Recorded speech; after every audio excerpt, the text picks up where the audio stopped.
With that, she slowly made her way across the lawn, in the direction of the hall, a slow, measured walk, as if she was still living. In a way, she was still living. That was the problem. Irene and Winnie hadn't spoken for some time. They looked on while two souls, neither from their own time, had connected with each other, one from 113 years in the future, and one from 130 years in the past. How strange it all was, or would have been to most people.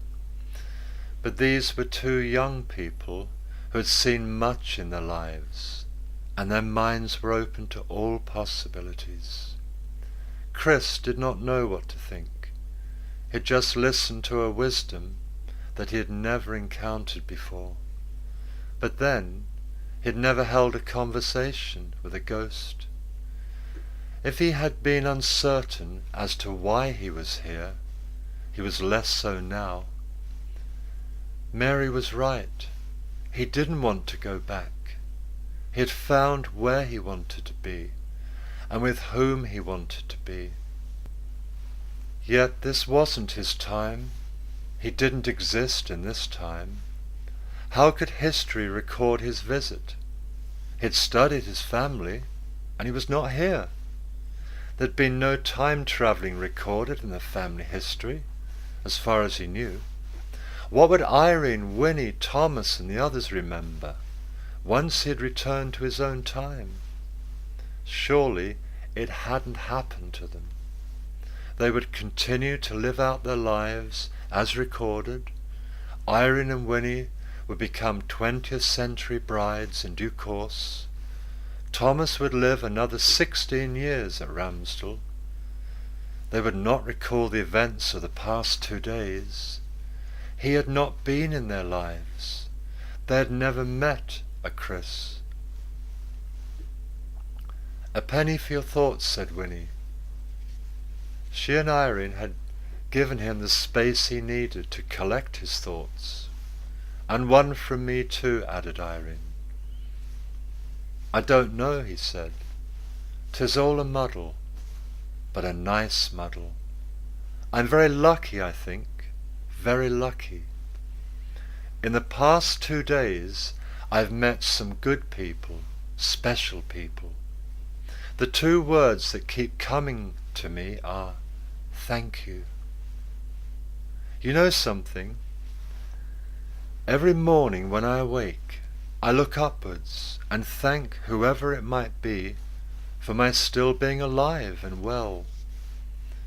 In the 21st century, there is a tendency to take much for granted, as if we have a God-given right. When I look at the family history, I see how many did not get that chance, who died before their time and left loved ones grieving for them. Life is a wonderful thing, a blessing that we should be grateful for. We complain when we should be celebrating. I am happiest in that first hour of each new day, because it is not guaranteed that we get it. People joke about the first thing in the morning feeling and getting out of bed on the wrong side. I cannot help thinking about those who did not even get out of bed, who cannot. He stopped before his mind rambled further. "We're a little like that in the 19th century, said Irene. "It's a human thing, probably. What you say is true. I think Mary might echo your thoughts."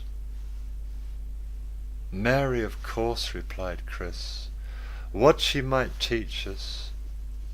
He thought of Isabella Lowndes, Thomas' aunt, who never saw 24. Similarly, Thomas' elder brother William, who died at the same age. Irene was their age now. He thought of the countless mortalities of infants, not just in the family, but in every family, not to mention the devastation of war, where humans destroy each other on the whim of a monarch or a politician. Yes, there were many who could tell us how lucky we are. There but for fortune, he said. They nodded in agreement. Tell me something, he asked. Do you often talk with Mary? They looked at each other before Irene replied. We do, but not in the conventional sense. Tonight was different. She has never seemed so alive, if that is the right word. I feel her presence whenever I'm alone, here. If I'm painting or sketching, I feel she talks to me then, rather as she spoke to you initially, with feelings, not words. When she trusts someone, she will appear, sometimes physically, sometimes not. Said Winnie. It's the same for me, replied Winnie. If I'm alone here, she comes. She seems to connect with us both, but not when we are together. I guess that's not unexpected, all things considered. She paused and looked towards the hall. You mentioned Isabella. Yes, she comes occasionally, others too. But Isabella stands out. She doesn't communicate as Mary does, but we do see her. In my case, once or twice, but Irene sees her more often. I've heard much about her portrait, said Chris. I would so love to see it one day. Well, if it does her justice, then it must be a wonderful sight, said Irene. I think Isabella has other places she goes to besides here. Mary only comes here. She has nowhere else. It is here that she must resolve matters. Isabella's situation seems to be rather different. You said you believe in reincarnation, Chris? I do, yes, but I've never quite figured out how it works. For instance, Mary and Isabella. Why can't they move on to experience a different life to the one they had? Why can't they be reborn into a situation where they live to be 70 or 80? Then their soul has experienced a short life and a long life. Perhaps it is to do with how they died rather than how young they were, said Winnie. Perhaps their souls have to come to terms with their most recent life, rather than just move on to a new life and a new experience. I think you are right, said Chris. Reincarnation would be too simplistic if we kept jumping from life to life without complications. Irene and Winnie had been brought up as Methodists, but were far too free in spirit to follow religious dogma blindly. In 6 years' time their sister Adeline would be ostracized by her mother for announcing she was a Roman Catholic. Annie herself would turn to spiritualism and turn the family upside down by leaving her husband. There's another possibility, said Irene. What if both Mary and Isabella have moved on already, and their souls have reincarnated? I hasten to add that I know little of the theory behind reincarnation, and can only remain as open-minded about it as I try to be with all belief systems. What if their souls have had 1 or 2 lives since they were Mary or Isabella? What if the reincarnating soul leaves behind imprints from previous lives? Not in all cases, but occasionally. An interesting notion, said Chris. I think, Irene, you may be starting a new theory on reincarnation. It's good that you haven't looked into it too much before. Fresh, uncluttered perspectives can add much in all spheres of life. If truth were known, I haven't studied the subject as much as I should, the story of my life. I lack the discipline to see things through. It's just that it makes sense to me. and provides answers that other religions never have. Then join us, said Winnie. It seems that all three of us lack the discipline of true study. Yes, sister? Yes, indeed, replied Irene. Wonderful. There are those who would study and be disciplined, and there are others who would be free.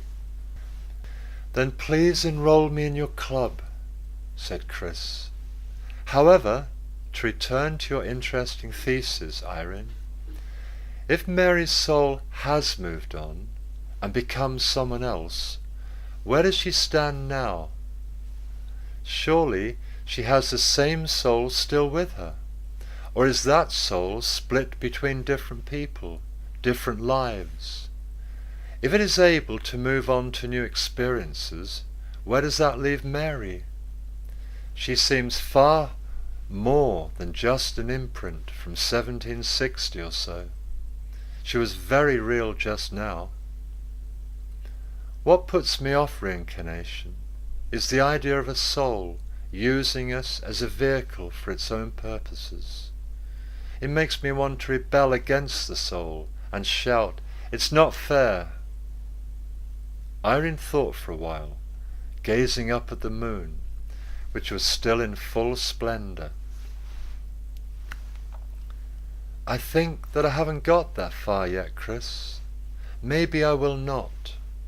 I agree with you about her being much more than an imprint. She is very real. What I was trying to say is there could be two Mary Lowndes. The one who has moved on, as soul, to experience new lives, and the one that we know here. I do not know how her original soul fits into it all. Perhaps there are two Ramsdells, the one we are visiting now, which has no trace of you, Chris, and this one, where we are with you. Another dimension, a parallel world, who knows? But Mary seems to be in both. What I do know is that I like this Mary very much. Seconded sister, said Winnie. We are so fond of this Mary Lowndes. When we visit Ramsdell, she is the first person we think of. We love Uncle Thomas and Aunt Emily very much, and our dear cousins, of course. However, since we met her, it is Mary who fills our thoughts most. She is the lonely one, and she needs people to believe in her. Thirded, said Chris, if that is possible. He looked towards the hall. Mary, we are thinking of you. Bless you. As she said, you are one of us now, smiled Irene. No divisions or lines drawn between those living and those departed. We welcome all with open arms, as we welcomed you yesterday. You and Mary have much in common. Neither of you are of our time. Neither of you belong here in the strictest sense. Yet you both have a need to be here. Ramsdell becomes as much your home as it is Uncle Thomas's. It has enough space for all those who wish to be here. Midnight had long come and gone. It was now the early hours of a new day. Kangaroo Island would claim dear Rose in a few hours' time. It would also claim Mary in her attempt to stop a duel to the death. Dawn brings such sweetness with its chorus and light. No such light and sweetness for Rose or Mary. The three companions lay on the blankets by the canal, not ready to return to the hall. They had to await Pan and his pipes. They would stay until the gates of dawn were opened, and then the night was truly over. Gradually the stars began to fade, and the moon passed its mantle to the sun. You look at a distant star, mused Chris, and you don't really know if it's still there. You are seeing it hundreds of years ago. so long as its light takes to reach you. Isn't that amazing? It is, said Irene. But should anything really amaze us? Not that we should cease to be in wonder at things around us. I do take your point, though. Chris continued looking at the sky. The luminary takeover was nearing completion, and the dawn choristers were well underway. We are not alone, he sang in between yawns. We are not alone. We are certainly not, laughed Winnie. But they will not wake us today, for once we are ahead of them. No, I meant up there, out there. He continued his song. Out there are people, we are not alone. Far away people. Irene, can you see Chris's people? Asked Winnie. No, Winnie. Perhaps his eyes are not as sleepy as ours. How far away are they, Chris? He didn't answer, but continued singing. Somewhere in a galaxy, other civilizations, wondering who we might be, seeking information. Ah, he's trying to confuse us, continued Winnie, as if we aren't confused enough already. Perhaps he's here under false pretenses. There we were, thinking he's from the future, when he's just from somewhere in space. Where from, Chris? Asked Irene. I saw no spacecraft. He stopped singing and smiled at them both. What company they were. If I said Venus, would you believe me? You should know by now that we will believe anything, replied Irene. But Venus is not so far away. We thought that you might at least have come from somewhere further. He smiled again. Maybe, but I can only tell you the truth. He related his past life regression experience in Greenwich. I tried to follow it up, but it was never the same. Had the first woman been available again, who knows what else I might have discovered. She was brilliant, but unfortunately I seemed to scare her off. Well, you are rather scary, laughed Winnie. If this is your first life on Earth, Chris, then you're making up for it now, said Irene. It's strange, but you strike me as an old soul rather than a young one. I know what you mean, he replied, but there is a side to me that is just like a child, which sees things fresh and new. The Leo in me, I guess, and more cub than lion. He continued his song. Taking life from another sun, asking the same questions, and when all is said and done, learning the same lessons, we are not alone. More things than we can ever know, cried Winnie. He's going to finish his song, I suspect. We are powerless. You have all the power in the world, he replied. How so? Inquired Irene. That green valley of yours, that beautiful green valley. They exchanged looks for a moment. Ah, cried Winnie, he's asking us to sing our duet again. Well, if that's the only way, we have no choice, said her sister. The ash grove, in the moonlight, had been a heady experience. Chris wondered how it would be at sunrise. He didn't have long to wait. Tired voices or not, Irene and Winnie did it the same justice as before. With dawn breaking over the Cheshire plain and the Welsh hills coming into view, it was equally inspiring. Thank you, he said. Our concert is complete. They walked slowly back to the hall, tired but happy.